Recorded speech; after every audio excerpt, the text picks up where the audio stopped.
В Туркменистане в онлайн-формате открылась международная площадка престижного молодежного форума «Ломоносов-2026».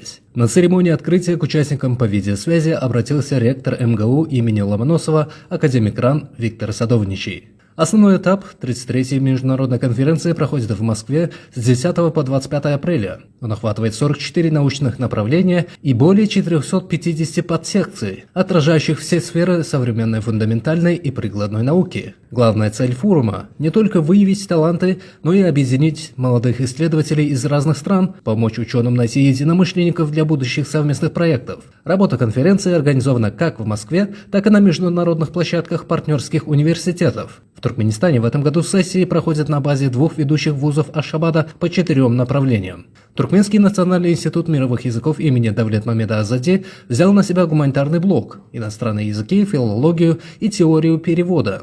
А Туркменский государственный университет имени Махтумкули курирует секцию «Химия». Здесь же проходит выставка передовых химических технологий и круглый стол, посвященный роли науки как связующего звена между странами. Свои научные доклады представляют студенты, магистранты и молодые ученые в возрасте до 35 лет.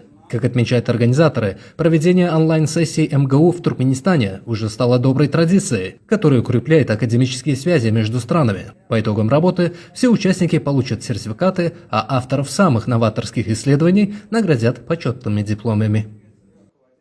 Это 33-й международный молодежный форум, в рамках которого представлены молодые студенты, аспиранты, магистранты и ученые со всего мира.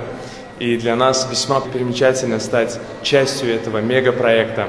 Это говорит не только о престиже участия, но это говорит о том, что мы всецело поддерживаем курс нашего независимого, постоянно нейтрального Туркменистана на расширение международного академического взаимодействия. Этот форум – прекрасная возможность заявить о себе, прекрасная возможность обсудить совместные идеи, проекты с учеными со всего мира.